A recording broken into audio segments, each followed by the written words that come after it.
একাত্তরে আমরা দেখেছি যে পাক হানাদাররা দরজায় ঠক ঠক করতো এবং জিজ্ঞেস করতো যে মুক্তি আছে কিনা।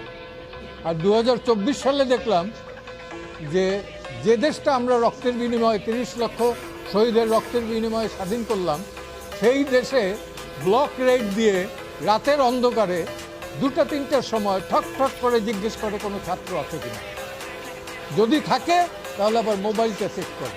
রাস্তাঘাটেও এটা করে।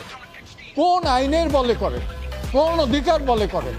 মোবাইল চেক করার রাইট তো কারো নাই। It is absolutely personal affair.